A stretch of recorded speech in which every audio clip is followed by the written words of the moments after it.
आज का जो हमारा विषय है वो मानव विकास की एक बहुत ही रोचक और कह सकते हैं कि सबसे बड़ी यात्रा के बारे में है। हाँ बिल्कुल। और ये यात्रा है आखेट खाद्य संग्रह से लेकर भोजन उत्पादन तक की। मतलब शिकार करने वाले घुमंतू जीवन से निकलकर एक किसान बनने तक का सफर। सही कहा। और ये कोई छोटी मोटी बात नहीं है। मानव जीवन की शुरुआत बहुत ही साधारण थी।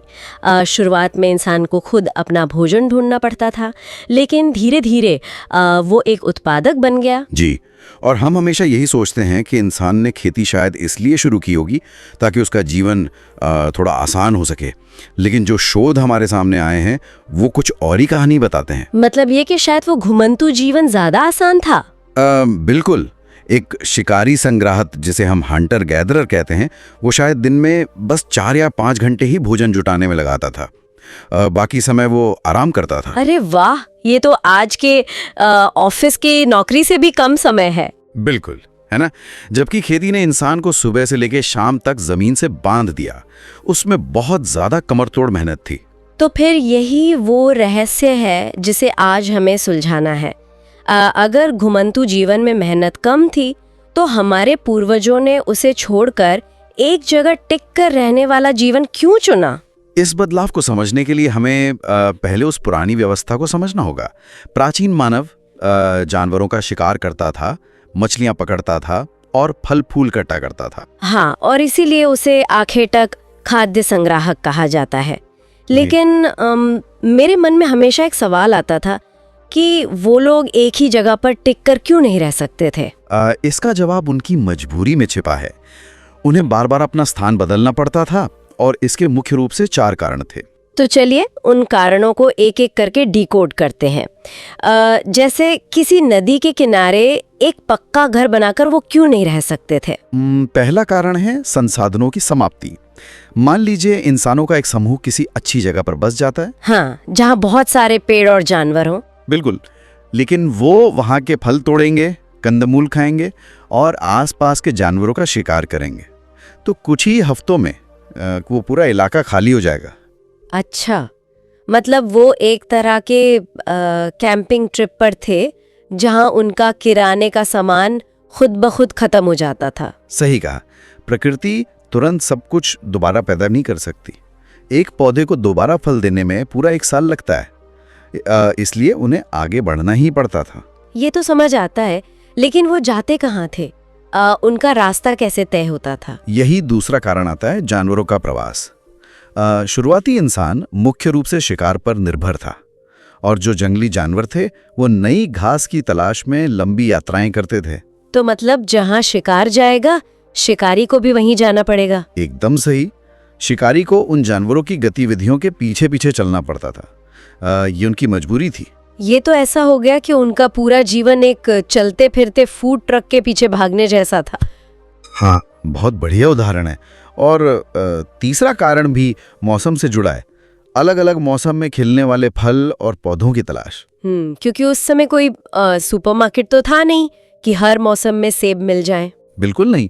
उन्हें पता था कि किस पहाड़ी इलाके में वसंत में बेरीज मिलेंगी और सर्दियों में किस घाटी में खाने लायक जड़ें मिलेंगी। लेकिन इन सब में मुझे एक और बात बहुत अहम लगती है, पानी की जरूरत। मुझे लगता है प्रवास का चौथा कारण पानी ही रहा होगा। हाँ, वो सबसे बड़ी चुनौती थी। गर्मी या सूखे के मौसम में कई प्राकृतिक झीलें, झरने और छोटी नदियां सूख जाती थी। और पानी के बिना तो जीवन संभव ही नहीं है। बिल्कुल। इसलिए जब उनका मुख्य पानी का स्रोत सूखने लगता था तो उन्हें उन इलाकों की तरफ पलायन करना ही पड़ता था जहां स्थायी पानी हो। ये सब सुनकर ऐसा लगता है कि इंसान लगातार एक भयंकर दबाव में जी रहा था। कोई सुरक्षा नहीं, बस हर दिन संघर्ष। और इसी संघर्ष में जीवित रहने के लिए उन्हें तकनीक की जरूरत थी। और उस समय की सबसे बड़ी तकनीक थी पत्थर। मनुष्य ने पत्थर के औजार बनाए। हाँ, मैंने पूरा पाषाण युग के बारे में पढ़ा है। उस समय के औजार तो बस बड़े और खुरदरे पत्थर होते थे, है ना? शुरुआत में वो साधारण और बड़े थे। उनका उपयोग बस पेड़ों की छाल उतारने या जानवरों की खाल निकालने के लिए होता था। लेकिन बाद में एक बड़ा बदलाव आया। कैसा बदलाव? मध्य पाषाण युग में तकनीक उन्नत हो गई औजार छोटे, तेज और पॉलिशदार बन गए। इन्हें माइक्रोलिथ्स कहा जाता था। माइक्रोलिथ। लेकिन अगर किसी बड़े जानवर का शिकार करना है तो छोटे पत्थर क्यों? बड़ा पत्थर तो ज्यादा कारगर होना चाहिए। ये सवाल बहुत दिलचस्प है। देखिए, बड़े पत्थरों को दूर तक फेंकना मुश्किल था। छोटे पत्थरों को उन्होंने हड्डियों या लकड़ियों के मुट्ठे में लगाना शुरू किया। अच्छा, मतलब उन्होंने मिश्रित औजार या कंपोजिट टूल्स बनाने शुरू कर दिए थे। बिल्कुल। इससे आरी और हंसिया जैसी चीजें बनी और शिकार के लिए भाले बने जिन्हें दूर से सटीक फेंका जा सकता था। ये तो बहुत बड़ी तकनीकी छलांग थी। औजार तो बन गए, लेकिन बारिश और कड़ाके की ठंड से बचने के लिए क्या करते थे? यहीं पर प्राकृतिक गुफाओं का महत्व सामने आता है।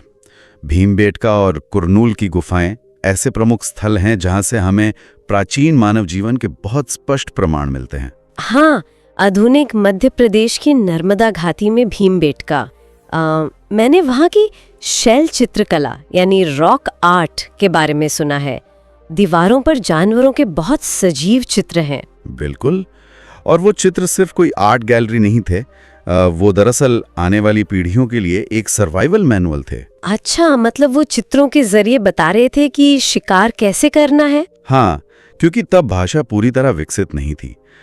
इसके साथ ही कुरनूल गुफाओं से हमें एक और बहुत बड़ी चीज के प्रमाण मिलते हैं, आग की खोज। आग। मुझे लगता है आग की खोज ने तो मानव जीवन में सबसे बड़ा बदलाव ला दिया होगा। बिल्कुल। आग ने खाना पकाना, रोशनी और जंगली जानवरों से सुरक्षा संभव कर दी। पकाया हुआ मांस आसानी से पच जाता था। जिससे शरीर की ऊर्जा बची और वो ऊर्जा मानव मस्तिष्क के विकास में लगी। एकदम सही। तो अब इंसान बेहतर औजार बना रहा था, गुफाओं में सुरक्षित था और आग का इस्तेमाल कर रहा था। लेकिन फिर प्रकृति ने एक ऐसा खेल खेला जिसने सब कुछ बदल दिया। आप जलवायु परिवर्तन की बात कर रहे हैं ना? लगभग 12,000 साल पहले जो हुआ था। हाँ, 12,000 साल पहले जलवायु में बहुत बड़ा बदलाव आया। वैश्विक तापमान अचानक से बढ़ने लगा, बर्फ पिघली और घास के मैदान बनने लगे। तो अगर घास के मैदान बढ़े तो इसका मतलब है कि घास खाने वाले जानवरों की संख्या भी बहुत तेजी से बढ़ी होगी। बिल्कुल ऐसा ही हुआ। हिरण, भेड़, बकरी जैसे शाकाहारी जानवरों की आबादी में एक तरह का विस्फोट हो गया। लेकिन यहाँ एक उलझन है। अगर चारों तरफ इतने सारे जानवर थे तो शिकार करना तो बहुत आसान हो गया होगा। फिर उन्होंने खेती क्यों शुरू की? यहीं पर सबसे बड़ा पेच है। जब भोजन आसान हुआ तो इंसानों की आबादी भी बहुत तेजी से बढ़ी, उनके समूह बड़े हो गए।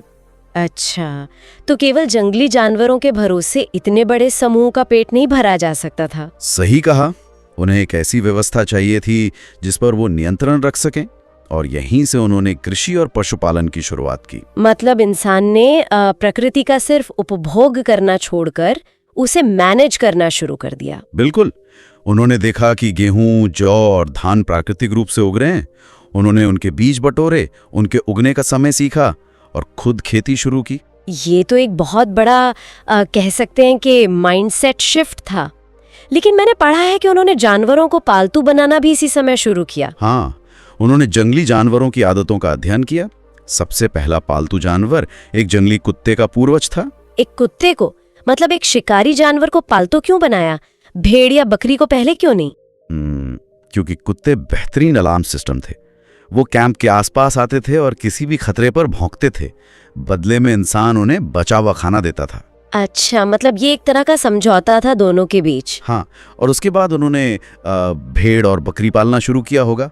हाँ, क्योंकि वो शांत जानवर थे और घास खाते थे। इंसान ने हिंसक जानवरों से उनकी रक्षा की और बदले में उन्हें दूध और मांस मिलने लगा। ये बहुत ही कमाल का बदलाव था। लेकिन जब आप फसल बोते हैं तो आप उसे छोड़कर कहीं जा नहीं सकते। आपको महीनों तक उसका इंतजार करना पड़ता है। बिल्कुल। खेती ने उस घुमंतू जीवन को हमेशा के लिए खत्म कर दिया। अब बसने की प्रक्रिया शुरू हो गई थी। मनुष्य एक जगह बसने लगा। हाँ, क्योंकि फसल की देखभाल करनी थी। तो क्या उन्होंने अब पक्के घर बनाने शुरू कर दिए थे? जी हाँ, उसने घर बनाए। कश्मीर के बुर्ज होम का उदाहरण बहुत शानदार है, जहाँ ठंड से बचने के लिए गड्ढे के नीचे सीढ़ियों वाले घर बनाए गए जिन्हें गर्तवास कहा जाता है। गड्ढे के नीचे घर ताकि कड़ाके की ठंड से बचा जा सके। ये तो बहुत ही आधुनिक सोच थी। बिल्कुल। और खेती के साथ एक और बड़ी चुनौती सामने आई। जब फसल पकती है तो पूरे साल का अनाज एक साथ आ जाता है। उसे संभालना तो बहुत मुश्किल होता होगा, कीड़े, चूहे या बारिश से बचाना। इसी चुनौती ने मिट्टी के बर्तन बनाने की कला को जन्म दिया। उन्होंने बड़े बड़े घड़े बनाए, टोकरियां बुनी और जमीन में अनाज जमा करने के लिए गड्ढे बनाए। मतलब ये पहली बार था जब इंसान के पास सरप्लस या अतिरिक्त भोजन था। क्या हमें किसी ऐसे पहले गांव के सबूत मिलते हैं जहां ये सब एक साथ हो रहा था? हाँ, मेहरगढ़ एक ऐसा ही महत्वपूर्ण स्थान है। ये ईरान जाने वाले प्रमुख रास्ते बुलंद दर्रे के पास स्थित है। मैंने मेहरगढ़ के बारे में सुना है। कहते हैं कि वहाँ सबसे पहले खेती और पशुपालन के प्रमाण मिले हैं। बिल्कुल, वहाँ लोगों ने सबसे पहले जौ और गेहूं उगाना सीखा। और जो सबसे खास बात है, वहाँ चौकोर और आयताकार घर मिले हैं। आयताकार घर मतलब उनमें अलग अलग कमरे होते होंगे? हाँ, 4 या उससे अधिक कमरों वाले घर, जिनमें से कुछ का इस्तेमाल शायद अनाज के भंडारण के लिए किया जाता था। ये तो पूरी तरह से एक सुनियोजित गांव लगता है। लेकिन मेहरगढ़ के बारे में एक और हैरान करने वाला तथ्य है ना, उन कब्रों के बारे में।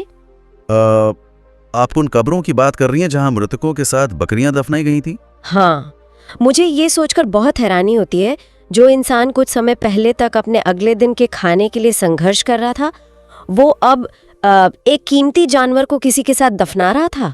ये बहुत बड़ा वैचारिक बदलाव था। उनकी यह मान्यता बन गई थी कि मृत्यु के बाद परलोक में भी इंसान को भोजन की जरूरत होगी। मतलब जिंदगी तो बदल ही रही थी। वो लोग मृत्यु के बाद की दुनिया की भी प्लानिंग करने लगे थे। ये तो सच में रोंगटे खड़े कर देने वाला है। बिल्कुल। खेती से आए सरप्लस भोजन ने ही उनके दिमाग को इन दार्शनिक विचारों के लिए खोला था। तो अगर हम इस पूरी यात्रा को एक साथ देखें तो इस तरह मानव ने शिकार से खेती तक की एक बहुत लंबी और चुनौतीपूर्ण यात्रा तय की। हाँ, गुफाओं से निकलकर आयताकार घरों तक और रोजाना भोजन ढूंढने से लेकर विशाल मिट्टी के बर्तनों में अनाज जमा करने तक। सही बात है। और आज जब कोई अपने किचन में रखा अनाज देखता है तो उसे याद रखना चाहिए कि ये सुविधा रातों रात नहीं मिली है। बिल्कुल नहीं, ये लाखों सालों के संघर्ष, प्रयोगों और उस बसने की प्रक्रिया का नतीजा है। यही हमारे आधुनिक जीवन की नींव है। बहुत ही शानदार चर्चा रही आज की।